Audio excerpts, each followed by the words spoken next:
Saya harap itu sajalah yang saya dapat terangkan. Kalau saya teruskan lagi, dia akan berulang ke situlah. Saya tak tahu dah macam mana untuk memberi penjelasan yang lebih jelas. Jika anda orang-orang yang berminda terbuka dan berhati murni, insyaAllah anda akan dapat memahami. Tapi jika anda ingin menegakkan benang yang basah, nak terus juga nak mempertahankan satu pihak ni supaya dapat menghukum orang sesat, nak mempertahan juga, nak menghukum orang kafir supaya anda boleh berjaya. Oh, dia kafir, dia kafir, dia sesat, dia kafir.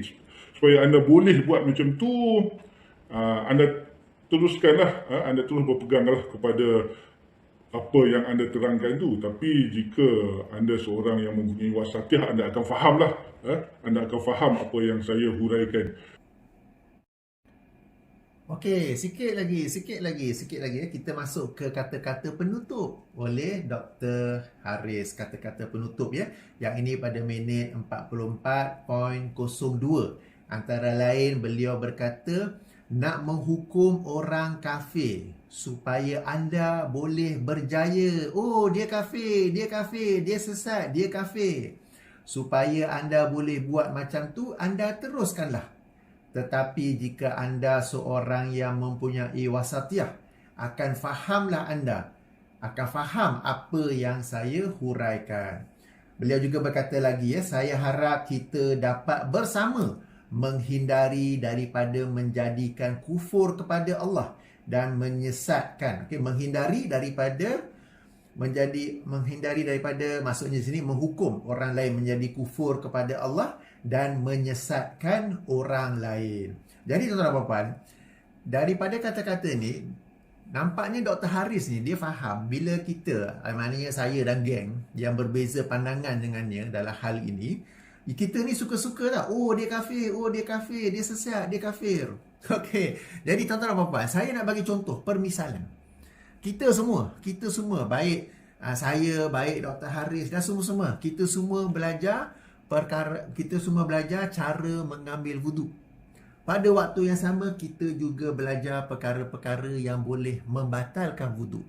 Apabila ustazah kita dulu mengajar kita perkara-perkara yang membatalkan wuduk, apakah kita berkata kepada dia, ustaz ni suka nak batalkan wuduk orang ya?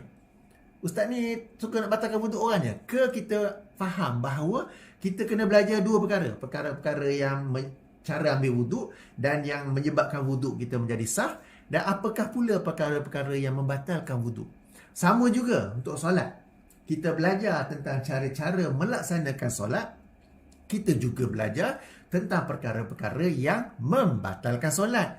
Apakah apabila ustazah atau ustaz mengajar kita perkara-perkara yang membatalkan solat, kita berhujah kepada dia, ustazah ni sengaja nak batalkan solat saya ya? Tak ada kerja lain ke? Nak batalkan solat saya saja? Sama juga puasa di bulan Ramadan.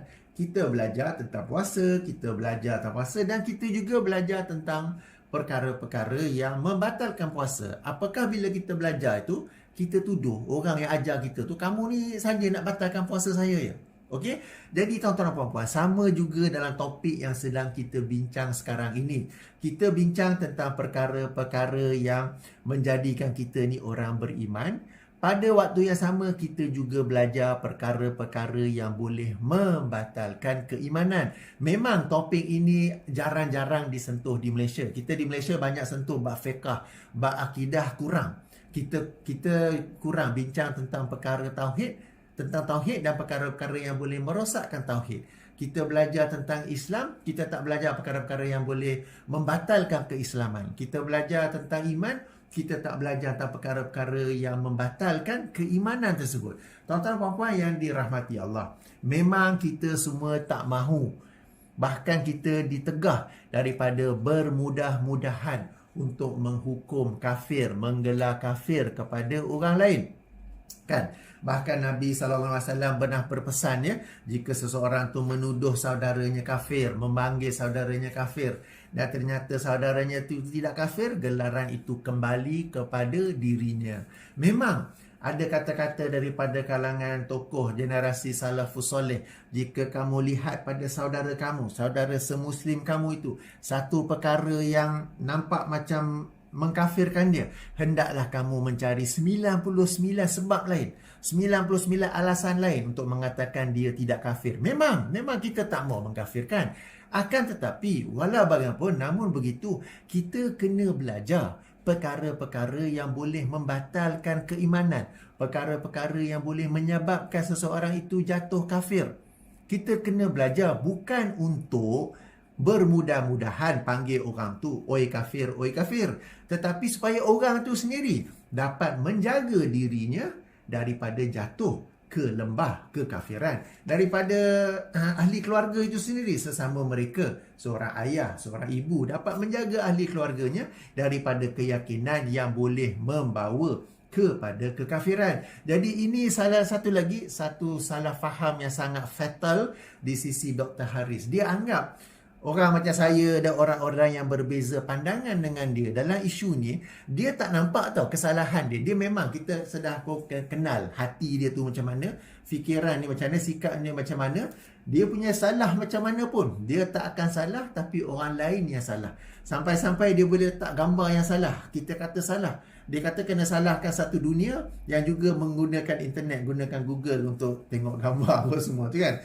Okey, jadi dia tak nak mengaku salah. Sebaliknya, dia palingkan, dia lontarkan balik kesalahan itu kepada orang-orang yang hendak membetulkannya, kepada orang-orang yang berbeza pandangan dengannya. Kononnya orang-orang ini jenis orang yang suka oi kafir, dan sesat ni mana boleh masuk bila dalam bab bid'ah lah agaknya. Padahal kita memang kena ajar, memang kena cerita perkara ni bukan untuk mudah mengkafirkan orang, tetapi supaya setiap Muslim, setiap mukmin tahu apakah perkara yang boleh membatalkan keimanan mereka.